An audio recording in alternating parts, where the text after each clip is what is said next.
So hi everybody, welcome again to this channel. It's a really sad one today because when I was saying that parents should keep an eye on their children, some people were thinking, people were saying all sorts of things. What about the ones that are doing well?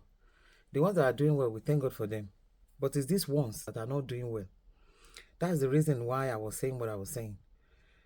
Now, on Tuesday, today is what, Wednesday, that was yesterday. A 14-year-old boy, student, was to on a double-decker bus in a place called Woolwich in London. Number 472 bus, double-decker bus in London, a 14-year-old boy.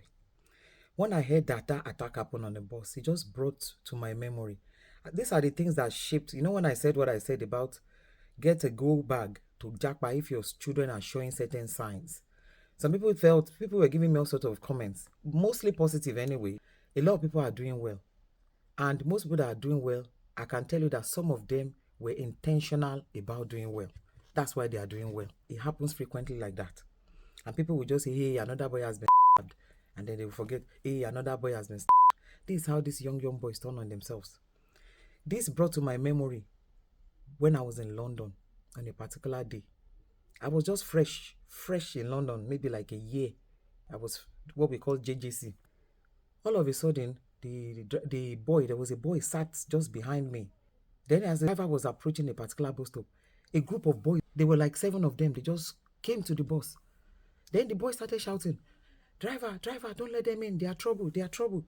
Everybody was panicking, what's going on? The driver quickly locked the bus, The driver, I don't know if you've seen London buses. They always have themselves in a cubicle, like a small enclosed box, just to protect them. But he used the button to lock the bus. But these boys that wanted to get on the bus, they opened the bus with the emergency button from outside. They know how to open the bus. They opened it and came inside. I felt for this boy. That boy cannot be more than 13 years old boy. They beat him like they were stomping on his head. They were kicking him. Young boys like himself. And guess what? All black. The fact that they are even black alone made my heart sink. Black on another black.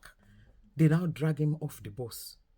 This one I'm saying, I'm already panicking. I'm already shouting Jesus. I'm already screaming. Everybody was just looking. Oh, the Oyinbo people, they will just fold their hands and be looking. They will just be looking. They will not get involved though. Involved. Why would they get involved? Because of fear now. Get involved in what? I was just shouting. They dragged the boy down straight into one alleyway nearby. Before the darkies on the bus started ringing the police. They were describing, oh, they've gone that way. Oh, they've gone this way. Oh, they've gone that way. The police were just in their car running up and are looking for them. That was all. I don't know what happened to the boy after that. You see those this one was what I saw with my own 2 eyes. I was on that same bus. So you imagine a mother. That boy is somebody's son, and is African. I don't know which country of origin all of them are from, but I can see that they are all Africans.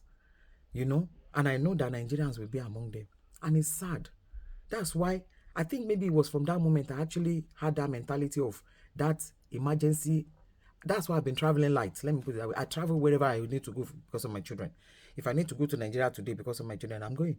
If I need to come back to UK or go to America or go to Canada, and I have the means to do that because of my children, I always tell them, I say, look at me, I have time. I always tell my children, I have time. Forget my nursing degree, forget my social work degree. When I was doing those degrees, I was with full-time mom and I was working full-time and I was going to school full-time.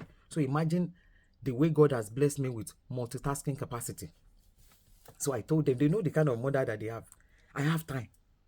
Anyhow you want to do it, I would blend with you. Anyhow. If you want to, then we will go to Nigeria. We'll go and stay there together. If you want to go to America, we will go there together. Anywhere till you know what you are doing.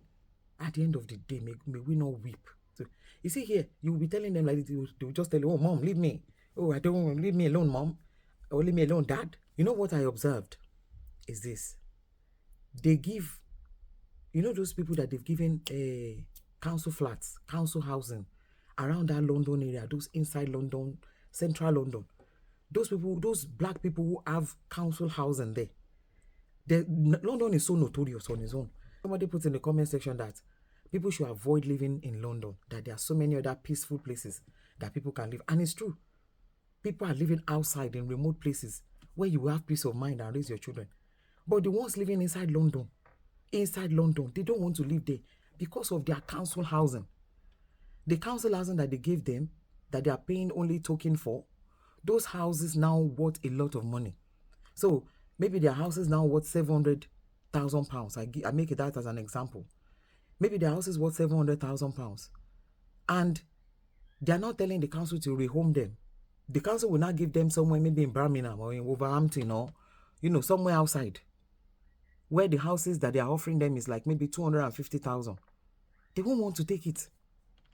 Even though they know, and they are seeing those warning signs I was talking about in my previous video. They are seeing it.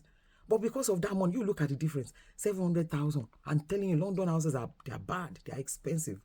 700. I'm even, like being a little bit conservative there. Some of them are worth than those tiny, tiny cubicle flats that they are living. Some of them are worth more than that in the heart of London. So they will not want to go. They will not want to take that price cut. So they know that once they've lived there for many, many years, they can pay for it and own it. So they will not want to move.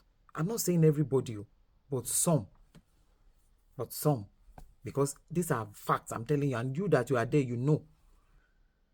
If you have young people, what are you waiting for in London? What are you doing in London? What are you doing in London? I'm just being realistic.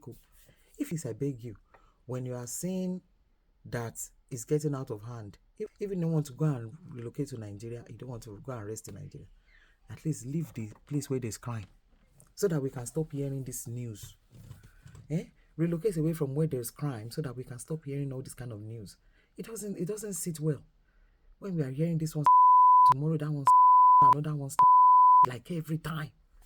These are the reasons why we are saying if you see warning signs, if you know the signs now, a child who is normal, who is well behaved, or when something is off with your child. If you are a parent who is observant, you will know.